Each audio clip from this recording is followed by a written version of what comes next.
João capítulo 6, a partir do verso 1, como eu disse, é um texto muito conhecido. Para vocês terem uma ideia, esse milagre aqui é relatado pelos 4 evangelhos. Vocês sabem que Mateus, Marcos e Lucas são chamados de sinóticos.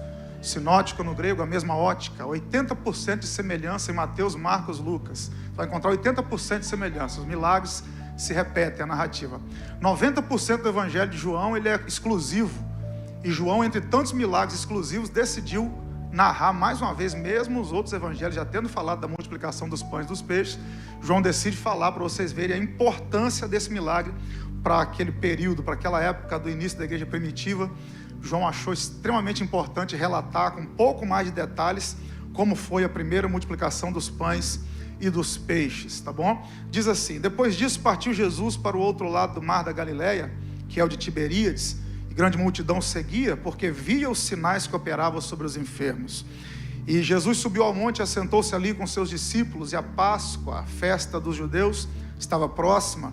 Então Jesus, levantando os olhos e vendo que uma grande multidão vinha ter com ele, disse a Filipe: onde compraremos pão para estes comerem? Mas dizia isso para o experimentar, porque ele bem sabia o que havia de fazer. Filipe respondeu-lhe: 200 dinheiros, algumas versões, 200 denários de pão não lhes bastarão, para que cada um deles tome um pouco. E um dos discípulos, André, irmão de Simão Pedro, disse-lhe: está aqui um rapaz, que tem 5 pães de cevada e 2 peixinhos, mas que é isso para tantos? E disse Jesus: mandai assentar os homens. E havia muita relva naquele lugar, e assentaram-se, pois, os homens em número de quase 5.000. E Jesus tomou os pães, e havendo dado graças, repartiu-os pelos discípulos, e os discípulos pelos que estavam assentados, igualmente também os peixes, quanto eles queriam. E quando estavam saciados, disse aos seus discípulos: recolhei os pedaços que sobejaram, para que nada se perca. Recolheram-nos, pois, e encheram 12 cestos de pedaços dos 5 pães de cevada que sobejaram os que haviam comido. Vendo, pois, aqueles homens o milagre que Jesus tinha feito, diziam: este é verdadeiramente o profeta. Repare que não é um profeta, o profeta que devia vir ao mundo, fazendo uma referência ao que Moisés disse lá em Deuteronômio. Sabendo, pois, Jesus que haviam de vir arrebatá-lo para o fazerem rei, tornou a retirar-se ele só para o monte. Se você puder, diga amém.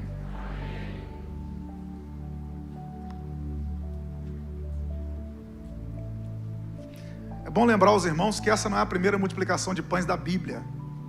É a primeira multiplicação de pães que Jesus faz, ele faz 2 vezes. A primeira multiplicação de pães na Bíblia, quem faz é o profeta Eliseu, 2 Reis, capítulo 4. Eliseu multiplica 20 pães para 100 homens comerem. Jesus aqui vai fazer uma multiplicação muito maior, muito mais poderosa.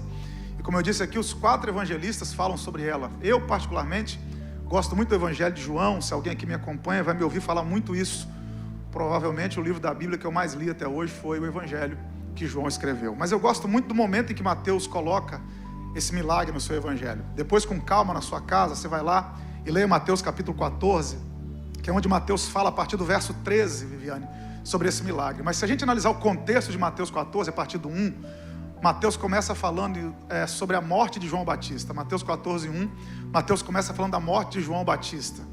E ele vai até o 12 narrando a morte de João, e quando chega no 13 ele fala da multiplicação de pães e de peixe, que Jesus, ao receber a notícia da morte de João, se retira para um lugar deserto, e a multidão vai atrás dele. Jesus vê os enfermos, sente compaixão, cura-os. Depois ele multiplica peixes e pães, e na madrugada daquele dia, antes do dia seguinte amanhecer, Jesus acalma a tempestade durante a madrugada, na 4ª vigília da noite, em que os discípulos estão sendo assolapados no barco pela ventania.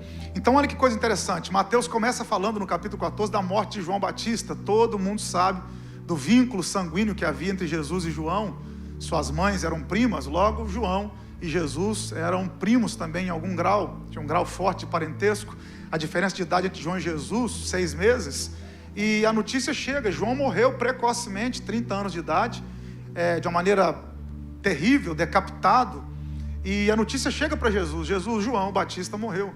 Então o reino perdeu um profeta que o próprio Jesus disse que nascido de mulher não tinha ninguém igual. E a família perdeu um parente. Então Jesus está sentindo ali o momento da perda, e ele se retira, vai para um lugar deserto.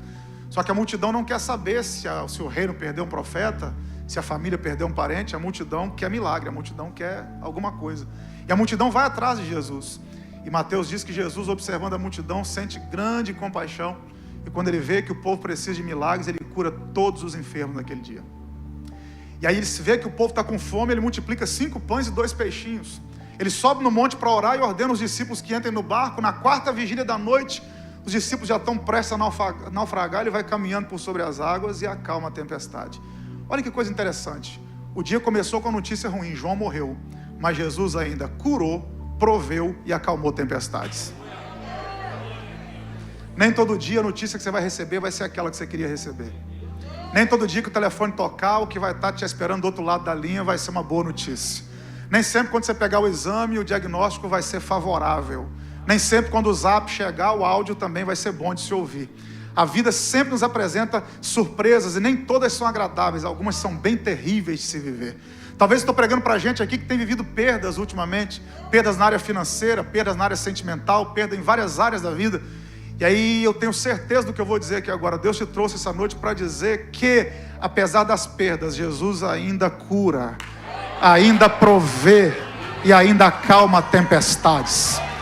Não é porque o dia começou com uma notícia ruim que vai terminar com uma notícia ruim. Não é porque 2021 começou de maneira ruim que vai terminar de maneira ruim. O Deus que é a fonte da vida, a fonte de vida, adora aqui nessa terça-feira. Ele é especialista em transformar maldição em bênção e pegar o pior cenário que existe e fazer um palco de milagre nesse cenário. Alguém mais crê nessa palavra junto comigo aqui? Então vou liberá-la sobre a sua vida, a nível de introdução da mensagem ainda. Se prepare, porque apesar dos percalços, apesar das intempéries, apesar das dificuldades que a vida tem te apresentado, você ainda verá Jesus curando, Jesus provendo, e ainda verá muita tempestade ser acalmada na sua vida. Eu não sou louco de mexer com a emoção de ninguém, eu sei que não é para todo mundo aqui, mas quem sabe alguns aqui ao chegarem em casa hoje, meter a mão na maçaneta da porta e entrar, a tempestade já foi acalmada. Quem sabe tem gente aqui que quando o dia começou, você apostou que ia terminar pior do que começou, mas Deus vai te surpreender, o fim das coisas será melhor do que o princípio delas, a glória da última casa será maior do que a primeira. Deus é especialista nisso. Descansa o seu coração. Reino de Deus não conhece crise, reino de Deus não conhece lockdown, reino de Deus não conhece pandemia, Covid-19 só pega na gente, Deus não. Dependendo do cenário, Ele faz milagres. E aí Jesus então recebe a notícia da morte de João e retira-se para um lugar deserto, a multidão vai atrás dele. Aí vamos para a narrativa do que João está falando aqui. Aí João diz que Jesus, essa é a primeira que eu ouço, cheirosão, foi a primeira vez que eu ouvi Jesus cheirosão. Já ouvi tudo, mas essa foi boa, vou levar comigo. Essa foi boa, Jesus cheirosão, a Rosa de Saron, está falando verdade. E aí a multidão segue Jesus no verso 2, preste atenção, a multidão segue Jesus no verso 2. Se você tiver com a Bíblia aberta e quiser me acompanhar, será interessante. Grande multidão seguia porque viu os sinais que operavam sobre os enfermos. Eu não vou nem falar de sinais aqui, que da última vez eu preguei sobre a primeira vez e última que eu estive aqui, eu falei sobre Moisés e falei a questão de sinais. Por que João chama milagre de sinal e não de milagre?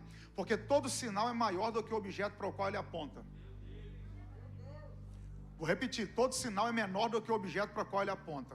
Você está dirigindo o seu carro, tem uma placa, Shopping Vitória. Quando você chega no shopping, o shopping é do tamanho da placa? Porque a placa era só um, então o sinal sempre é menor do que o objeto para o qual ele aponta. Por que João não chama milagre de milagre, chama milagre de sinal? Porque João está escrevendo um evangelho apologético. Final do primeiro século, o gnosticismo começou a invadir a igreja primitiva, e dentro da doutrina agnóstica, eles diziam que Jesus não era Deus, era um ser enviado por Deus, tal qual os anjos. Por isso que João começa o evangelho, no princípio era o verbo, e o verbo não era um ser enviado por Deus, o verbo era Deus. E aí João diz, primeiro sinal, transformou água em vinho. Segundo sinal, curou o filho do oficial a 30 quilômetros de distância. Terceiro sinal, paralítico há 38 anos no tanque de Betesda. Quarto sinal, multiplicação dos pães e do peixe. Quinto sinal, acalmou a tempestade. Sexto sinal, curou um cego de nascença. Sétimo sinal, ressuscitou Lázaro morto há 4 dias. Mas por que João chama de sinal? Ou seja, transformar água em vinho é só um sinal, não é tudo que ele pode fazer. Curar a distância é só um sinal, não é tudo que ele pode fazer. Multiplicar peixe e pão é só um sinal, não é tudo que Ele pode fazer. O que Deus tem feito na sua vida são só sinais. Ele ainda pode fazer muito mais do que o que Ele já fez até hoje. É só sinal. E a multidão via os sinais e ia atrás de Jesus. E aí Jesus então vai subir o monte e vai se assentar. Preste atenção no texto. Jesus sobe e se assenta no verso 3. Aí parece que João muda de assunto completamente, pastores. Parece que João muda de assunto. Desculpa, eu bebo tanta água, é porque eu corri 5 quilômetros agora, meia hora de vir para cá. Obrigado pelo informa, tá, amada? A irmã é minha amiga mesmo. Estou em forma de bujão, isso assim. Mas parece que João muda de assunto. Porque até o verso 3, João está contando o que Jesus faz. Aí no verso 4, João muda de assunto e fala assim: e a Páscoa, a festa dos judeus estava próxima. Aí João continua. E aí a multidão chegou, então parece que essa informação de data está meio fora de contexto. Por que João cita a Páscoa? Que necessidade haveria de João dizer que a Páscoa estava chegando? É que a Páscoa traz à memória o quê? A fuga do Egito, o êxodo. E quando o povo saiu do Egito, durante 40 anos no deserto, Deus o sustentou com maná. E Jesus ia fazer um milagre de multiplicação de quê? Pão. Então João está dizendo o seguinte, ó, quando você traz à memória aquilo que Deus já fez, fica mais fácil acreditar no que Ele vai fazer. Então na memória do povo estava fresco ainda. Deus cuidou da gente 40 anos no deserto com pão. Então Ele pode multiplicar 5 pães e 2 peixinhos para a gente comer. Fica aqui para você, quando você traz à memória o que Deus já fez, fica mais fácil você acreditar e deixar o coração aberto para aquilo que Ele já pode fazer, para aquilo que Ele vai fazer. Você quer ver? Tem gente aqui que já viu Deus abrir porta onde nem tinha porta para ser aberta. Tem gente aqui que Deus curou de enfermidade incurável. Tem gente aqui que Deus mandou provisão no meio do deserto. E agora, por causa desse problema, você vai se deixar abater e ficar cabisbaixo? Lembra o que Deus já fez na sua vida, que vai ser mais fácil continuar a jornada e acreditar naquilo que Ele pode fazer. Eu vou fazer uma pergunta retórica aqui para você pensar, mas se puder interagir comigo, eu agradeço. Você crê que Deus ainda tem muita coisa para fazer na sua vida? Então dá um brado de vitória aí, se essa palavra é para você. Traga à memória o que Ele já fez, vai ficar mais fácil acreditar no que Ele pode fazer. Quantas vezes Deus já te socorreu, você acha que Ele vai te deixar na mão agora?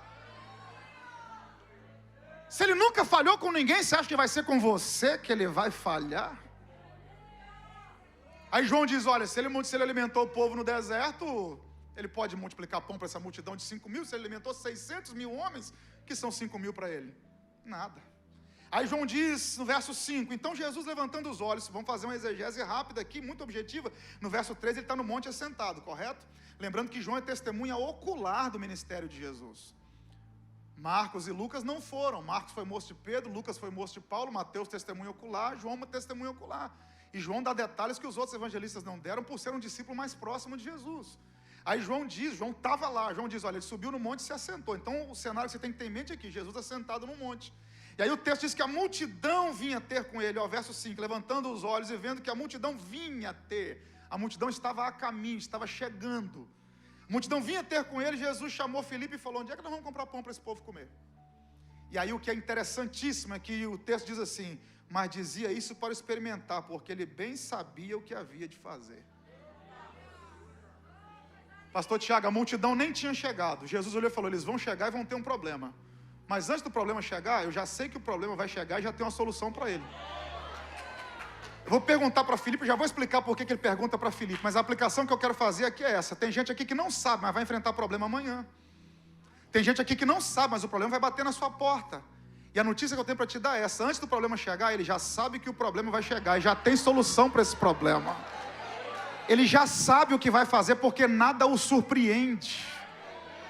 Nada o surpreende, ele já sabia que o povo ia ter uma necessidade, o povo ia ter fome. E aí vamos adiantar aqui, ele chama Filipe, vamos pensar, tinha 12 que andavam com ele, mais 70 no outro ciclo de discípulos, 72, algumas traduções. E por que no meio de tantos discípulos ele chama logo Filipe para questionar, onde nós compraremos pão para essa gente comer? E aí João é categórico, João diz, ele fez isso para poder experimentar, a versão que eu estou usando diz para experimentar Filipe. Filipe, que resposta você tem para esse problema? E por que Jesus chama Filipe? Vou dar 2 razões aqui. Primeira, é que a gente fala muito de Tomé, mas Filipe também era um cara questionador. Um dia Jesus estava pregando sobre o Pai, falando sobre o Pai, e Filipe falou, o Senhor fala tanto sobre o Pai, eu nunca vi o Pai.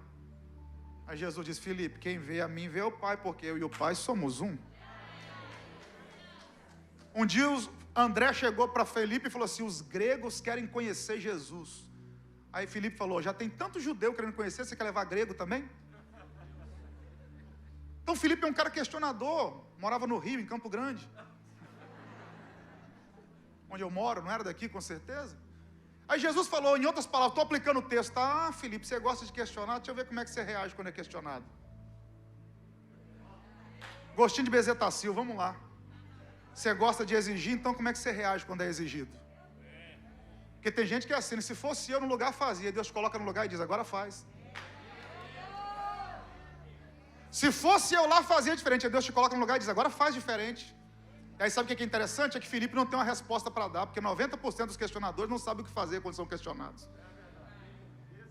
Jesus diz, fala aí, Felipe, como é que compra pão para esse povo? E aí, Felipe? Você não gosta de questionar? Cadê o pai? Por que grego? Fala aí, Felipe, agora como é que alimenta 5.000 pessoas? É de graça. Vou acabar dando um microfone para ele daqui a pouco. Está pregando comigo. Depois eu te dou um mistério aí, varão. Jesus vai dizer, e aí, Felipe, como é que você reage quando é questionado? Como é que você faz? Primeira razão porque Jesus questiona Felipe, porque Felipe é questionador. Segunda razão, vamos lá, agora vou precisar que você me acompanhe na Bíblia. Dá para colocar na tela o texto, se pedir? Dá? Isso aqui é outro nível, né? Isso é fonte de vida. Por favor, coloca para mim Lucas capítulo 9, verso 10, se puder, senão a gente lê aqui. Lucas capítulo 9, verso 10. Pessoal da mídia aí, os midianitas. Brincadeira, tá, irmão? Quem trabalha na mídia é o quê, irmão? Brincadeira, gente. Por favor, coloca o texto aí, tá? Não colocaram não, ficaram nervosos. Lucas capítulo 9, verso 10. Lucas capítulo 9, verso 10. Também fala sobre a multiplicação de pães, ok? Só que é a visão de Lucas. Muito obrigado, desculpa pelo midianita, tá? E regressando os apóstolos, contaram-lhe tudo o que tinham feito, e tomando-os consigo, retirou-se para um lugar deserto de uma cidade chamada Betsaida. Preste atenção, esse texto aqui de Lucas 9:10 está falando da multiplicação de pães.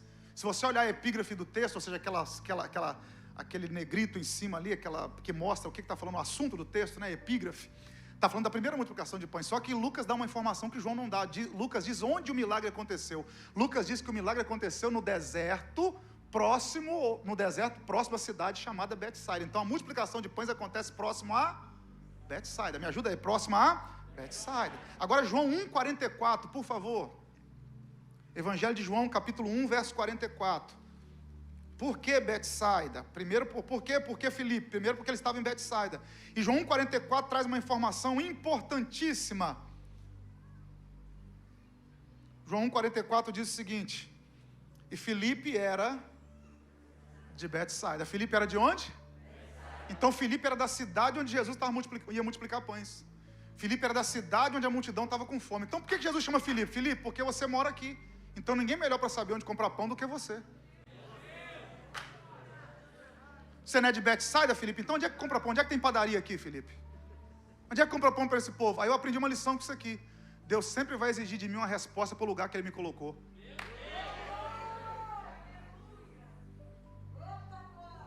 Vou repetir.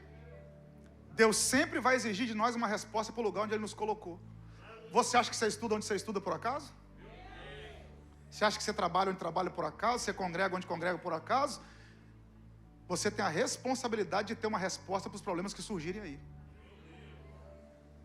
Deus te colocou aí para ser uma resposta. Só que o problema é que de vez em quando a gente faz igual o Filipe, a gente questiona mais do que responde. Mas você é uma resposta de Deus para esse problema. Você é uma resposta de Deus para a sua família. Você tem uma resposta que eles não têm, porque eles não conhecem o Deus que você conhece. Então quando os problemas surgirem, tenha na ponta da língua uma resposta: o meu Deus é poderoso para fazer aquilo que eu não posso fazer. Mas aí Filipe não tem uma resposta. Filipe vira para Jesus e fala o seguinte: Senhor, vamos lá para o texto. Filipe diz assim, no verso 7, Senhor, 200 dinheiro de pão não lhes bastarão para que cada um deles tome um pouco. Eu estou usando a Almeida Revista e Corrigida, vou ler aqui na NVT, nova versão transformadora, uma versão que eu tenho gostado bastante de usá-la. Eu não a uso no altar porque a maioria dos irmãos, quase que na totalidade da igreja, usa a Almeida Revista e Corrigida. Então, para não ficar uma versão muito diferente dos irmãos, acabo olhando aqui, às vezes, quando é necessário, olho aqui o telefone. Então vamos lá, o mesmo texto, João 6,7, na NVT, porque lendo na Almeida Revista e Corrigida, dá a impressão que Filipe está dizendo que tem 200 dinheiro. Mas ele não está dizendo que tem 200 denários para poder comprar pão. Olha o que diz a NVT, a tradução fica melhor. Filipe respondeu: mesmo que trabalhássemos vários meses, não teríamos dinheiro suficiente para dar alimento a todos. Filipe não está dizendo que tem 200 dinheiros, Filipe está dizendo que era necessário 200 dinheiros. E por que na NVT traduz-se por vários meses? Simples demais. Porque em Mateus capítulo 20, verso 2, diz que o salário de um trabalhador comum na Judéia naquele tempo era um denário. Então, um trabalhador comum na Judéia naquele tempo, salário mínimo, 1 denário por dia. E Filipe diz, tinha que ter 200 denários para comprar pão. Se você fizer as contas, 200 denários vai dar aí aproximadamente 7, 8 meses de trabalho, porque 300 denários era o salário de um ano. 200 denários vai dar aí 8 meses de trabalho aproximadamente. Então Filipe está dizendo, Senhor, Jesus disse, Filipe, tem um problema para resolver hoje. Filipe falou, me dá 8 meses de trabalho que eu resolvo. Se o Senhor me der 8 meses de espera, se o Senhor me esperar 8 meses, quem sabe, trabalhando muito de suor em suor, eu consigo comprar pão para esse povo. E aqui tá, de vez em quando a gente sofre da síndrome de Filipe. Por quê? Porque o problema aparece hoje, a gente quer empurrar a solução com a barriga para amanhã. O problema está urgente, está urgindo, o problema está gritando aqui na nossa frente, e nós, como bons brasileiros que somos especialistas em protelar, empurrar com a barriga. Tem gente que hoje é 23, né, de novembro, esse mesmo 24? 23, tem gente dizendo assim, o ano já acabou.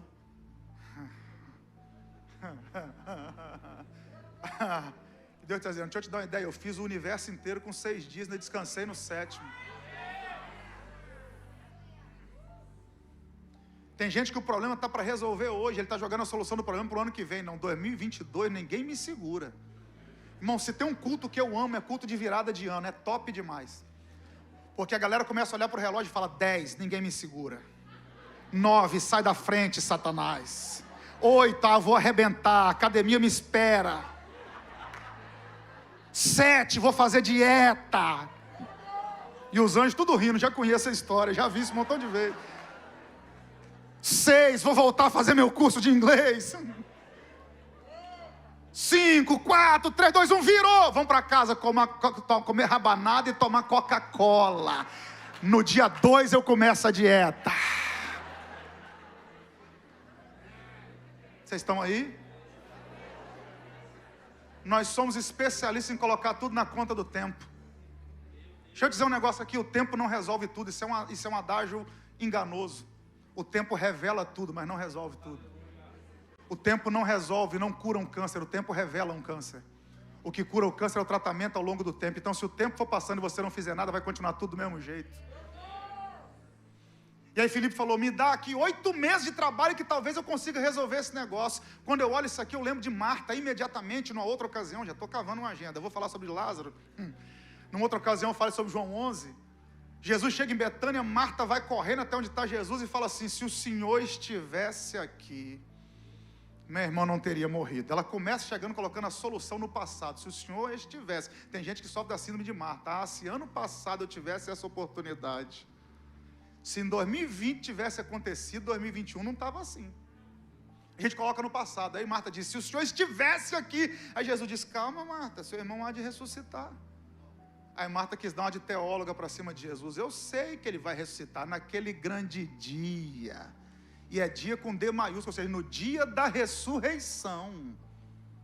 Ela está dizendo o seguinte, eu sei que vai ter um dia, Jesus, que todos os mortos vão ressuscitar, nesse dia meu irmão vai ser ressuscitado também. Então Marta tira a solução do passado e joga lá para o futuro. Não aconteceu ontem, não aconteceu 4 dias atrás, mas lá no futuro um dia vai acontecer. Nós somos assim, já que não deu certo no passado, só vai dar lá no futuro. Aí Jesus diz, Marta, você não entende nada de teologia. Ressurreição não é um dia, ressurreição é uma pessoa. Eu sou a ressurreição e a vida.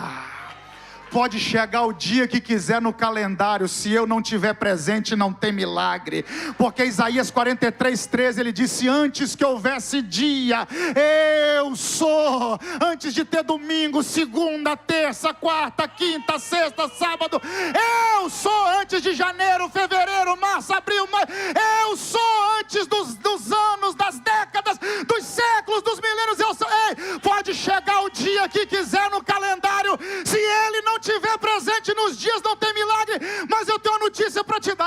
aleluia. Ele estava crucificado, haviam 2 ladrões. Um falou, se você é o Cristo, desce daqui, se livra e livra a gente também, porque o cara achou que ser crente era ser livre da cruz, mas não é, é triunfar na cruz. O outro entendeu, o outro era da fonte de vida. Aí o outro falou, eu reconheço que o senhor é rei, então lembra-te de mim quando vieres no teu reino. Ou algumas traduções, quando entrares no teu reino. O cara está dizendo, olha, eu errei no passado, estou pagando no presente, mas acredito que o senhor pode mudar minha história lá no futuro, no seu reino. Aí Jesus disse, não vai ser lá no futuro, hoje. Marta está dizendo, não deu no passado, mas na ressurreição Jesus diz, hoje eu ressuscito Lázaro. Filipe está dizendo, daqui 8 meses eu consigo. Jesus está dizendo, é hoje que eu vou multiplicar peixe e pão. Ei, o ontem está na sepultura, o amanhã está no ventre, o dia de acontecer é hoje. Então se tiver que adorar, adora hoje. Se for para dar glória a Deus, dá glória a Deus hoje. Se for para fazer, faz hoje. O dia de agir é hoje. E só quem vai fazer alguma coisa hoje, joga essa mão para o alto aí e adora o nome de Jesus, porque o diabo pensou que você ia ficar calado, Satanás pensou que você ia protelar mais uma vez, mas para vergonha do inferno, você vai sair desse culto dizendo, é hoje que eu tomo atitude, é hoje que eu faço. Então se for preciso, pega o telefone e liga hoje. Se for preciso, abraça hoje e pede perdão hoje. Se for preciso, faz hoje. Chega de protelar. Chega de colocar na conta do tempo. Aí Filipe falou, me dá 8 meses que eu resolvo. Aí André chegou para salvar a reunião de obreiro. André chegou. Aí André vira para Jesus e fala assim, Senhor, 200 denários não tem não. Verso 9. Mas está aqui um rapaz que não tem 200 denários, mas tem 5 pães de cevada e 2 peixinhos. E a resposta estava perfeita até aqui, mas tem um ponto e vírgula. Aí a opinião dele, mas o que é isso para tantos? Já ia tão bem, André. Para que você vai dar a sua opinião, André? Senhor, tem 5 pães de cevada e 2 peixinhos, ponto e vírgula, mas o que é isso para tantos? Repare a diferença, o contraste. Filipe está colocando a expectativa no que não tem, e André não acredita no que tem. E tem gente que é assim, uns colocam a solução naquilo que não tem, e outros não acreditam que Deus pode fazer com aquilo que ele tem. Tem gente que olha e fala, tem aqui 5 pães e 2 peixinhos, mas Senhor, o que é isso aqui para o Senhor usar? Aí Jesus diz, na sua mão não é nada, mas passa para mim. Na sua mão não é nada, mas confia a mim, você vai ver o que eu vou fazer. Eu sei que Deus vai responder a oração de alguém aqui agora. Sabe qual é o nosso problema, Gerson? É que nós julgamos a porta pelo tamanho da chave. Para de graça, vou repetir. A gente julga o tamanho da porta pelo tamanho da chave. A gente vê uma chave pequena e pensa que a porta também é pequena. Mas chaves pequenas costumam abrir portas gigantescas. São 5 pães e 2 peixinhos, mas vai alimentar 5.000 homens, fora mulheres e crianças. Arabarachuricandarás. Você pode me ajudar a adorar a Deus por alguns segundos aí? Eu já estou partindo para a conclusão. Mas eu estou sentindo uma graça de Deus aqui nesse altar, uma comunhão tão doce com o Espírito Santo. Irmã Viviane, gente que olhou para o que Deus colocou na mão dele, está falando, Deus, são 5 pães de cevada e 2 peixinhos, isso aqui não é nada, diante do que eu estou vendo, a demanda é grande demais, o que eu tenho é tão pouco, e Deus dizendo, tem um milagre escondido nesses 5 pães e 2 peixinhos, tem uma provisão escondida aí, não desdenhe do que Deus colocou na sua mão. Deus está falando com alguém aqui agora, não desdenhe do que eu te dei, por menor que seja.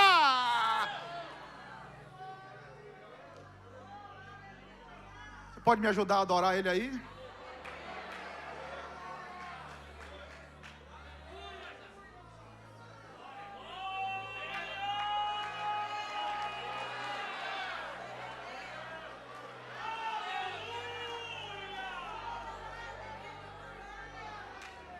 tem uma porta gigantesca para ser aberta com essa chave pequena. Irmão, não precisa encostar em quem está no lado, não precisa tirar a máscara, mas me ajuda a pregar, fala para uns dois, só se você puder dizer assim, a chave é pequena, mas a porta é grande. Pastor Tiago, a chave pode ser pequena, mas a porta que ele abrirá é gigantesca. Não tenha medo de usar a chave, Gerson, não tenha medo de usar o que ele colocou na sua mão, por menor que seja. É daí que vem a resposta para o maior desafio da sua vida. É daí que vem a provisão. Não desdenhe do que Deus te deu.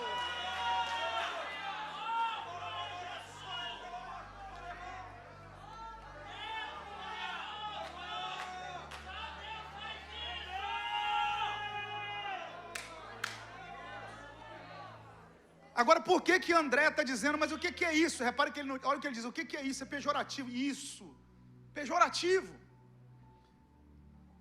Primeira coisa que você tem que entender, o que não é nada para você pode ser o tudo do outro. Porque para André não era nada, mas era tudo que o rapaz tinha. Então, pouco de um, o que é pouco para um pode ser o tudo do outro. Cuidado ao emitir sentença de juízo. André falou, o que é isso para tanto? E por que André está desdenhando do que tem ali? Porque olha o detalhe que João dá, irmão. Por isso que eu gosto de João. João é detalhista demais. João diz o seguinte, os pães eram de cevada. E os peixes eram 2 peixinhos. João entendia de peixe. João era pescador. Lucas capítulo 5, quando Jesus chama Pedro e André tinham uma companhia de pesca em sociedade com Tiago e João, os 2 irmãos. Eram duas duplas de irmãos.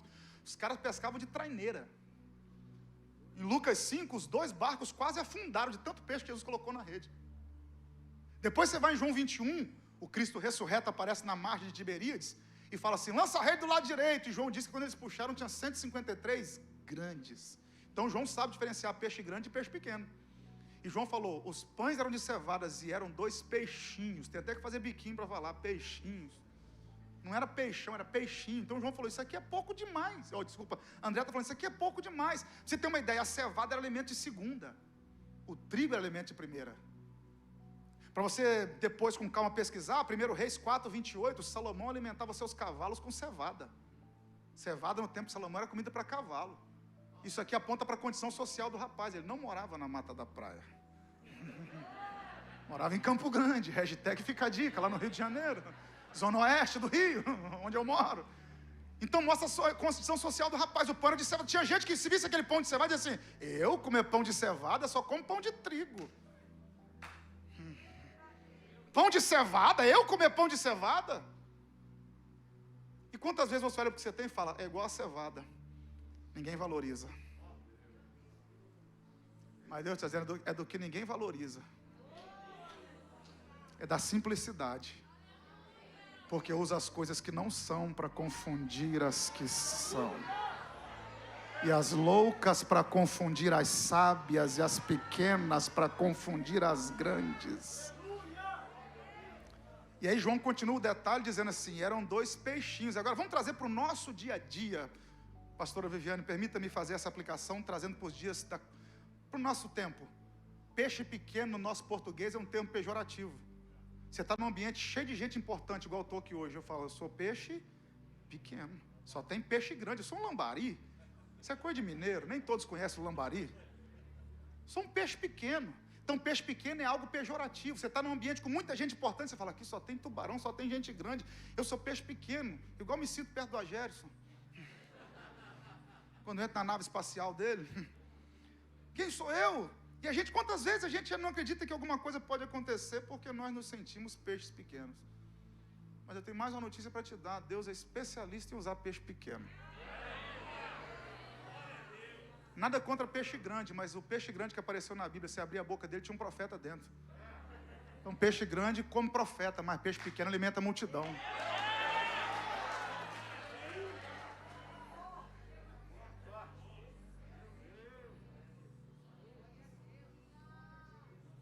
Um dos melhores textos sobre peixe pequeno, pastor Tiago. Quem sabe num dia eu vou lá na São Diogo falar sobre isso. Mateus capítulo 17, a partir do 24, os cobradores de impostos procuram Pedro e falam assim, vem cá, seu mestre não paga imposto não? Aí Pedro fala, claro que paga. Pedro só andava duro. Os caras perguntaram, você não paga imposto? Ele falou, meu mestre paga. O coxo falou, tem uma esmola? Ele falou, não tem prata nem ouro. Itinerante, né, irmão? Depois virou pastor de igreja, aí mudou a história. Aí... Brincadeira, tá, irmão? Mas os cobradores de impostos chegaram e disseram assim, vem cá, seu mestre não paga imposto? Ele falou, claro que paga. Aí Pedro virou as costas dos cobradores de impostos e entrou na casa onde Jesus estava. Quando ele entra na casa, Jesus se antecipa, porque nada surpreende Jesus. E Jesus diz assim, vem cá, Pedro, o que te parece? De quem cobram os reis os impostos? Dos filhos ou dos servos? Pedro falou, essa é mole, dos servos. Aí Jesus falou, então filho de rei não tem que pagar imposto. Ele falou, não. Aí Jesus diz, mas para não escandalizá-los, pega uma vara e um anzol e vai pescar. E joga o anzol na água. O primeiro peixe que subir, você abre a boca dele que tem uma surpresa lá. Eu preciso pontuar isso, eu preciso fatiar esse texto aqui. Primeiro, é que Jesus sempre está um passo à frente. Pedro está indo com a indagação, Jesus já tem a resposta. Aí Jesus diz, que te parece? De quem cobra os reis da terra os tributos? Dos servos ou dos filhos? Ou seja, quem é servo tem que pagar imposto. Agora, quem é filho de rei não tem que pagar imposto. Aí Jesus diz, mas para não escandalizá-los, pega o anzol e vai pescar que eu vou tirar a moeda da boca do peixe. O peixe vai virar caixa eletrônico. Era por falta de dinheiro que Jesus mandou pegar a moeda na boca do peixe? Não. Lucas capítulo 8, verso 1, 2 e 3. Haviam mulheres que sustentavam o ministério de Jesus com as suas fazendas. Entre elas a mulher de Cusa, um agente direto, um funcionário direto de Herodes, uma mulher riquíssima. Jesus tinha mulheres que bancavam seu ministério, mulheres ricas, porque era ele e uma equipe de mais 12 obreiros. Imagina um hotel para todo mundo. Então Jesus não era um transeunte, passa fome, igual muita gente prega por aí, não. A túnica dele deu briga no pé da cruz para ver quem ia ficar de tão boa que era. Tem que tirar isso da mentalidade. Ah, mas ele não tinha lugar para pôr a cabeça. Outro dia eu volto para falar sobre isso. Porque não tem nada a ver com casa. Nada a ver com casa, mas deixa só na curiosidade. Mas o fato é que Jesus disse, olha, dinheiro para pagar, tinha tanto dinheiro que Judas até roubava. Então Jesus falou, filho de rei não tem que pagar imposto. Traduzindo o texto, mas eles não me reconhecem como filho do rei. Então, para não escandalizá-los, eu vou pagar, mas não vou tirar do caixa do ministério, vou tirar da boca do peixe. E por que Jesus está dizendo assim, eu não tenho que pagar esse imposto, eu não deveria pagar esse imposto? Para mim, esse imposto é ilegal. Simples demais, porque um dia, lá em 1 Samuel 17, Davi chegou no vale de Elá. E quando Davi chegou no vale, tinha um gigante gritando assim, dai-me um homem para pelejar comigo. Ali surgiu o movimento LGBT, dai-me um homem. Um grandão gritando, dai-me um homem, coisa linda. Dai-me um homem para 40 dias gritando. Aí Davi chegou e falou assim, vem cá, o que vão dar para o cara que matar esse gigante? É a primeira fala de Davi na Bíblia. Davi não começa falando, Davi começa perguntando. Porque o maior sinal de inteligência não é as respostas que você dá, mas as perguntas que você faz. Davi falou, o que vão dar para o cara que matar esse gigante? Alguém falou, o rei vai dar a filha dele para casar, vai encher de tesouros e a família de quem matar o gigante nunca mais paga imposto. Davi falou, negócio fechado. Todo mundo conhece, pedra na testa, espada na cabeça, Golias morto. Aí a gente entra no primeiro livro da Bíblia, Mateus capítulo 1, versículo 1. Olha como é que começa Mateus 1 e 1. Livro da genealogia de Jesus Cristo, filho de Davi, filho de Abraão. Quando alguém queria chamar a atenção de Jesus, eles tinham que chamar ele de quê? Filho de? Podia chamar de mestre, rabi, bom. O cara falou assim, o senhor é bom. Ele falou, bom é meu pai que está no céu. Agora, o dia quando falava assim, filho de Davi, ele parava e dizia, opa, me reconheceram. Ele falou, eu não tinha que pagar esse imposto. Por quê? Porque eu sou filho de Davi. Sabe por que eu não tinha que pagar esse imposto? Porque meu pai já matou o gigante lá atrás. Então, quando o diabo vier te cobrar alguma coisa, fala para ele, eu não te devo nada. Meu pai já matou o gigante lá atrás. Eu não te devo nada. Meu pai já venceu a guerra que eu não podia vencer. Meu pai já matou o gigante. Eu não te devo nada. Eu não vou pagar o que eu não devo. Aí Jesus diz, já que eu não devo, vai lá e faz o peixe virar caixa eletrônico. Vai lá, Pedro, lança o anzol. O primeiro peixe que subir, você pega ele. Isso aqui é um linguajar que quem pesca entende. Primeiro que subir. Eu nasci aqui em Mantena, aqui perto. Mantena dá o quê? Uns 300 quilômetros daqui no máximo. Nasci em Mantena. Meu pai me ensinou a pescar com 5 anos de idade no córrego da fazenda de São Emiliano. Meu pai, irmão João. Aí meu pai me disse, meu filho, pescar é uma arte. Então eu entendo da matéria. Você vai lançar o anzol na água e o peixe, quando fisgar, vai parecer que é um peixão. Mas muitas vezes, quando você levantar, vai ser um peixinho de nada. E aí, na pesca tem uma regra. Peixe pequeno a gente não leva para casa. A gente faz o quê? Devolve. Jesus disse, Pedro, você está acostumado com peixe grande. Então, esse que vier no anzol, o primeiro que vier, você pega. Ou seja, não julga o peixe pela escama e nem pelo tamanho. abre a boca dele primeiro. Porque você está acostumado a dar valor para os peixes, Pedro, pelo tamanho dele, mas o valor desse peixe não está por fora.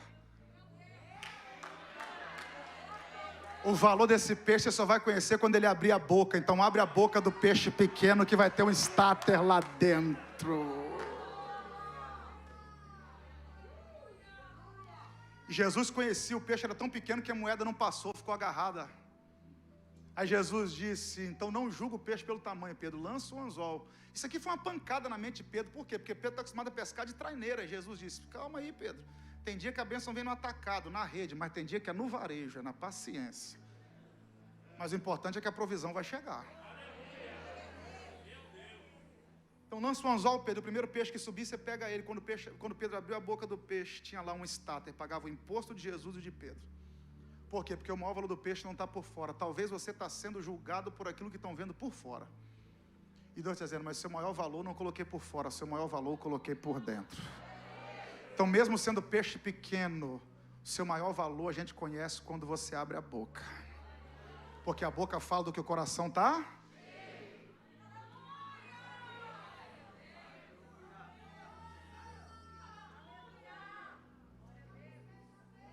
Talvez eu estou pregando para alguns peixes pequenos aqui essa noite. E Deus está dizendo, fica tranquilo que o seu maior valor eu escondi aí dentro de você. Podem não reconhecer, mas tem um valor imensurável aí dentro de você. Então os pães eram de cevada e os peixes eram pequenos. Outro detalhe interessante, fazendo uma aplicação aqui, com bastante cuidado. Eu estive em Israel, você que ainda não foi, fica tranquilo que assim que a pandemia passar, Deus vai usar alguém para te levar lá. 3 receberam, deixa para lá. E aí tem um peixe que a gente come lá na margem do mar da Galileia, o peixe de São Pedro. É o mesmo que a tilápia, é uma tilápia para nós aqui. Né? Aí é a mesma tilápia, só que eles colocam o nome de peixe de São Pedro. E aí eu estava comendo aquele peixe lá, de graça. Senti uma inveja pairando aqui assim agora, ó. Eu chamei o guia da caravana, Gerson, falei, vem cá, a gente está comendo esse peixe aqui, eu estou lembrando da multiplicação de pães. Foi por aqui, né? Ele falou, com certeza foi em algum desses lugares aqui. Falei, como é que eles comiam peixe naquela época? Era sushi? Era peixe cru? Porque nós estamos comendo frito. Como é que eles comiam? Aí o guia, o Daniel, um argentino, judeu messiânico, não era judeu ortodoxo, não messiânico, aí ele disse assim, eu vou te explicar, pastor. Naquele tempo eles pegavam um peixe, quando pescavam, cortavam a cabeça. Primeira coisa que fazia é cortar a cabeça, porque o peixe começa a apodrecer pela cabeça. Frase do padre Antônio Vieira, muito interessante. O peixe apodrece pela cabeça, por isso tem que arrancar a cabeça do peixe. E tem gente que é igual o peixe, começa a apodrecer por aqui.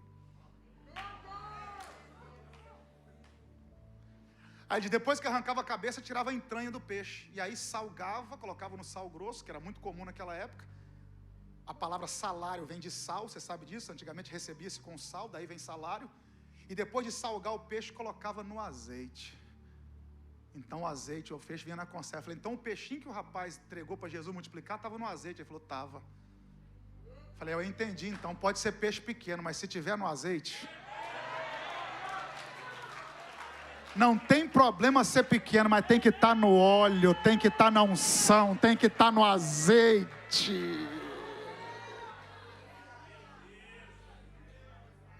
Aí vamos caminhar para o final aqui. Mas o que é isso para tantos? Jesus falou, manda o povo assentar. E assentaram-se, havia muita relva naquele lugar, e assentaram-se, pois, os homens em número de quase 5.000. E Jesus tomou os pães e, havendo dado graças, repartiu-os pelos discípulos, e os discípulos pelos que estavam assentados, igualmente também os peixes, quanto eles queriam. Isso aqui é extraordinário, por quê? Porque Jesus é a própria graça, Ele é a maior manifestação da graça, é a própria graça, mas pegou o pão e o peixe e deu graça. E aqui está o segredo, o que eu tenho é pouco e é simples, mas quando eu dou graça,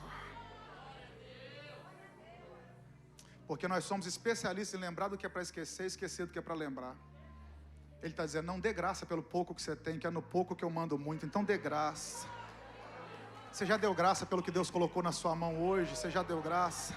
Já liberou uma palavra de gratidão a Deus essa noite aí por aquilo que Ele tem te confiado? Se você ainda não fez, faça isso agora. Diga, Deus, obrigado por eu estar aqui na fonte de vida essa noite. Obrigado pelo pão de cevada, obrigado pelo peixe pequeno. Agradeça a Deus, dê graça pelo pouco que Ele te deu. Que a multiplicação venha. Aí Jesus levantou os pães e deu graças. E aí existe aqui não há uma coerência nas interpretações de como, na dinâmica desse milagre. Não há uma interpretação 100% coerente dos comentaristas, né? Você vai pegar o Warren Wiersbe, Champlin, Matthew Henry. Os que você pegar, cada um vai dizer de uma forma, uma dinâmica para a multiplicação desses pães e desses peixes. Alguns acreditam que Jesus multiplicou os pães e entregou os pães multiplicados aos discípulos. E eles só entregaram para a multidão. Eu, particularmente, tenho dificuldade com essa visão. Você é livre para acreditar na interpretação que você quiser. Vou dar a minha interpretação do texto baseado no que eu li, pesquisei e estudei. Jesus repartiu os pães e entregou. Jesus não multiplicou, ele repartiu.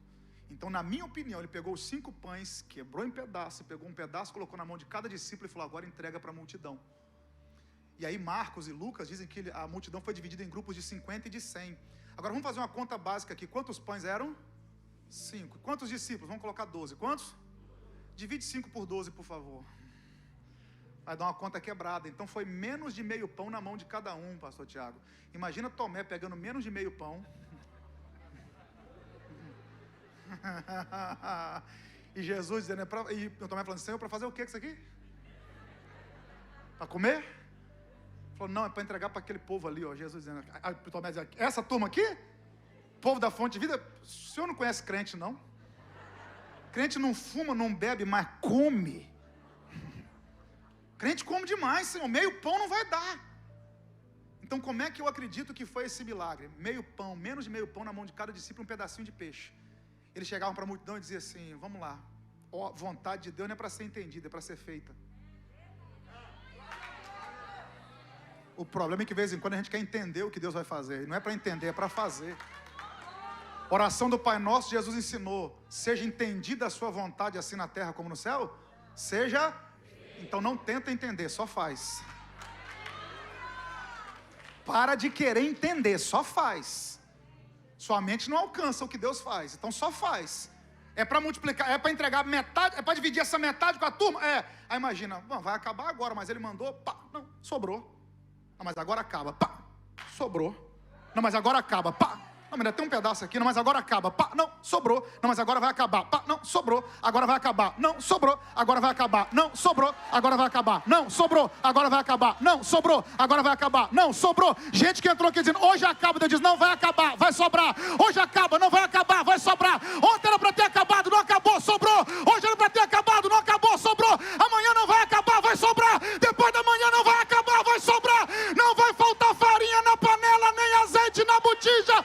Não faltará a provisão de Deus. Quem está comigo nessa palavra?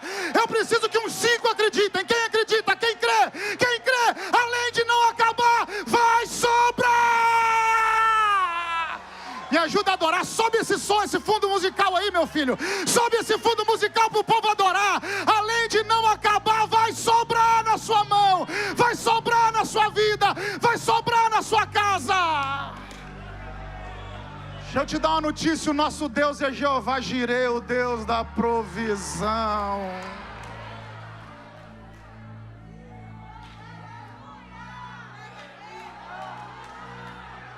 Lá na galeria não vai acabar, vai sobrar. Aqui na direita não vai acabar, vai sobrar.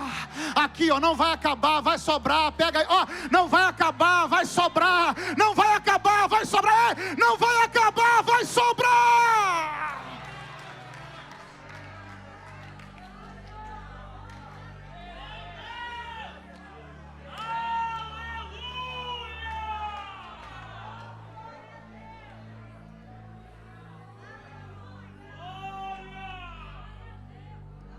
Os caras vão dividindo, vão dividindo, vão dividindo.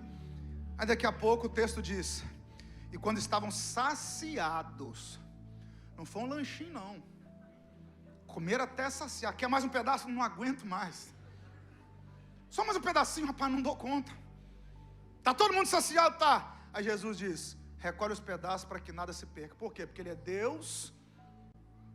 Ele é Deus de multiplicação, mas não é Deus de perda. O que sobra não é para jogar fora. Junta o que sobrou. Aí juntou. Quanto deu? 12 cestos. Vamos entender a última? Essa é a última e eu devolvo o microfone porque eu não quero ficar sem voltar aqui. Ainda tenho 3 minutos. Mandaram entregar tudo, verdade. Mateus capítulo 10, verso 10. Vamos lá, para adiantar, vamos aqui na Bíblia mesmo. Mateus 10, verso 10. Vou te explicar um negócio interessante. Você não está com a Bíblia aberta, anote para você pesquisar depois, para você ver que coisa interessante. Mateus 10, 10. Mateus 10, para começar, fala da primeira comissão. A Bíblia tem duas comissões. Na primeira comissão, Mateus 10, se você olhar o início do texto, Jesus chama os discípulos e os envia, os 12, dizendo para eles irem às ovelhas perdidas da casa de Israel. Verso 6, mas ide diante as ovelhas perdidas da casa de Israel. Essa é a primeira comissão. Jesus chamou os 12 e falou, vão pregar, vão curar os enfermos, mas vão para as ovelhas perdidas da casa de Israel. Essa é a primeira comissão, ou pequena comissão. A segunda comissão, Marcos 16, ide por todo o mundo e pregar o evangelho a toda criatura. Nós não estamos na primeira, estamos na segunda comissão. A primeira comissão durou 3 anos, o tempo do ministério de Jesus. Jesus estava treinando os 12. Treinando, para quê? Para que eles pudessem dar seguimento à obra depois do seu arrebatamento, depois que o Cristo voltasse para a eternidade. Então Jesus está treinando, me ajuda aqui. Jesus está fazendo o que com os 12? Não, está fraco. Jesus está fazendo o quê? Treinando. Então escute isso aqui. Nessa época de treinamento, olha o que Jesus diz em Mateus capítulo 10, verso 10. Nem alforje para o caminho, nem 2 túnicas, nem sandália, nem bordão, porque digno é o operário do seu alimento. Algumas versões, digno é o obreiro do seu salário. Lembrando que salário vem de sal, também tem a ver com alimento. Mas Jesus está dizendo, olha, nessa primeira comissão, vocês não vão levar prata, não vão levar ouro, não vão levar 2 túnicas, não vão levar alforje. Vocês não vão levar nada, o salário de vocês vai ser o alimento. Me ajuda, o salário de vocês vai ser o... Então, durante 3 anos, os caras trabalharam no ministério de Jesus a troco de alimento. Pode falar que é isso mesmo, a troco de alimento. Só que depois, na época da igreja primitiva, o povo vendia o que tinha e entregava nos pés dos apóstolos. Aí mudou a cantiga. Aí mudou a história. Mas Jesus primeiro treina a gente no pouco para a gente poder administrar o muito. Porque se a gente colocar direto no muito, você desperdiça, a gente não valoriza. Então ele falou, passa 3 anos trabalhando só a troco de comida, que quando vier muita coisa, vocês vão saber administrar.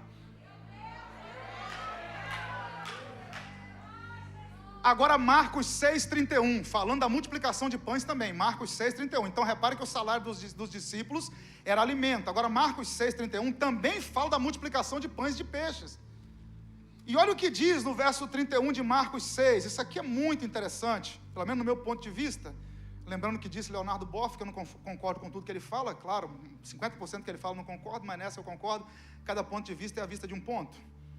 Então esse é o meu ponto de vista, Marcos 6,31, multiplicação de pães. Olha a epígrafe do texto, a primeira multiplicação dos pães e dos peixes. 31 diz o seguinte, e ele lhes disse, falando com os apóstolos, vinde vós aqui à parte, a um lugar deserto e repousai um pouco, ponto, porque haviam muitos que iam e vinham e não tinham tempo para... Então quando a primeira multiplicação de pães aconteceu, os discípulos estavam sem tempo para... Mas o salário deles era o quê? Então eles estavam trabalhando pelo alimento. E quando multiplicaram pão, eles estavam sem tempo para... E é aqui que está o segredo, é multiplicar pão com fome. Vamos de novo, o salário deles era o quê? Mas naquele dia não tinham tempo para...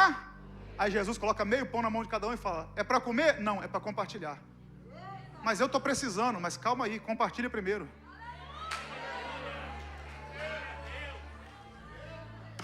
E esse que é o segredo. Tem dia que você está precisando de um abraço, Deus fala, vai lá e abraça. Tem dia que você está precisando da porta, Ele fala, vai lá e abre a porta para alguém. Mas eu estou precisando da provisão, seja o provedor para alguém. E tem dia que a gente multiplica pão com fome. Tem dia que você está entregando, precisando receber.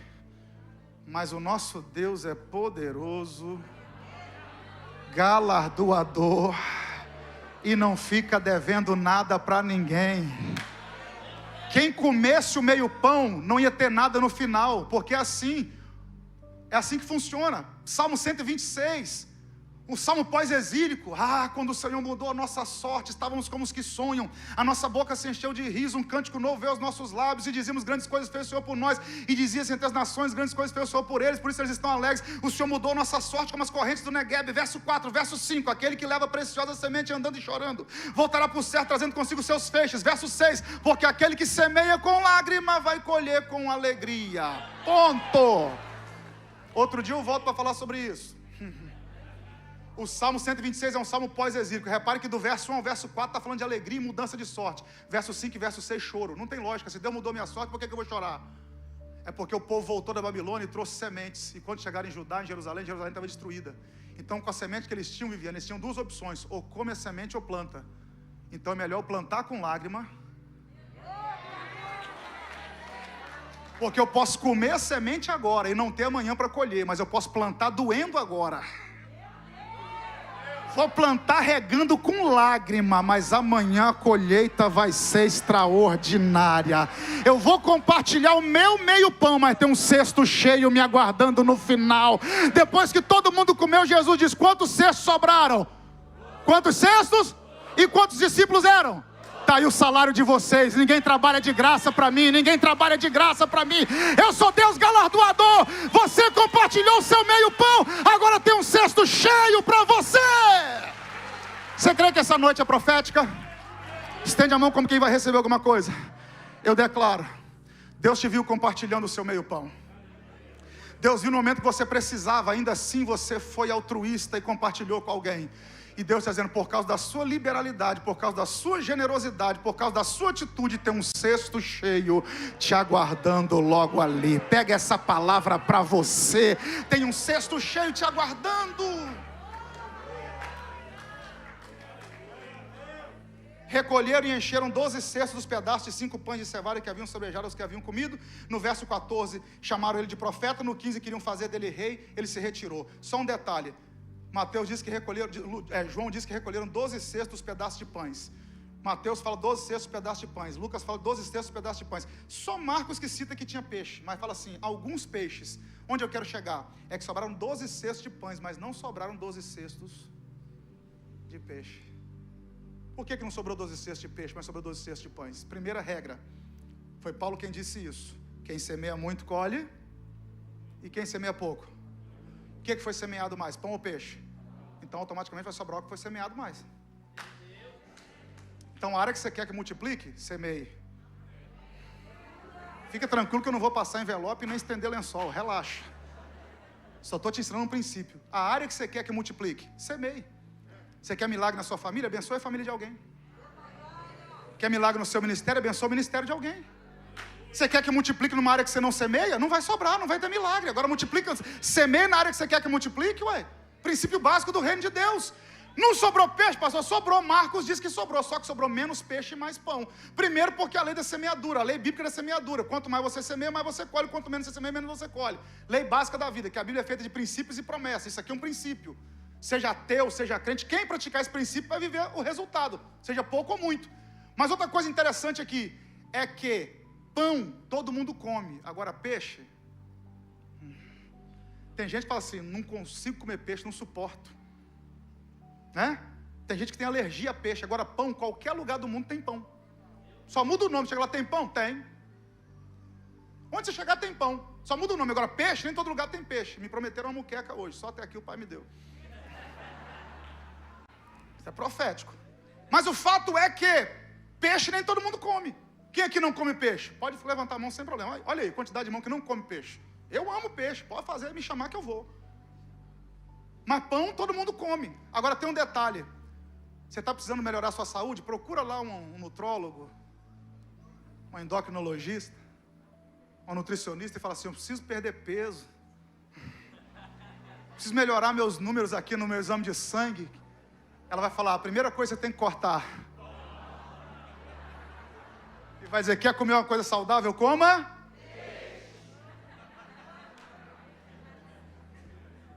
Só que o problema é que todo mundo gosta de pão, mas nem todo mundo gosta de peixe.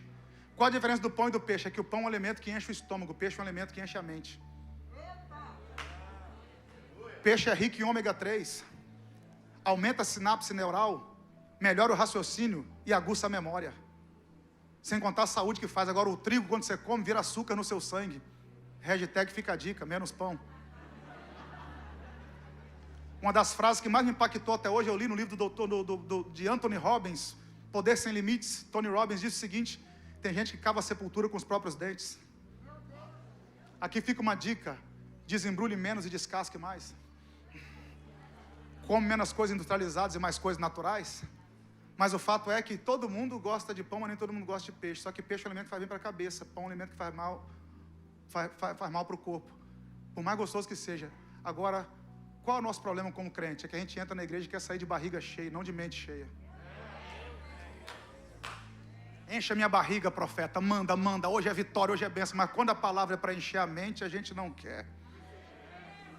Nem todo mundo quer pão, nem todo mundo quer peixe, mas todo mundo quer. Mas eu encerro essa palavra dizendo: o Deus que te trouxe aqui não quer encher só a sua barriga, Ele também quer encher a sua. Deus abençoe sua vida, a sua casa e a sua família, em nome de Jesus.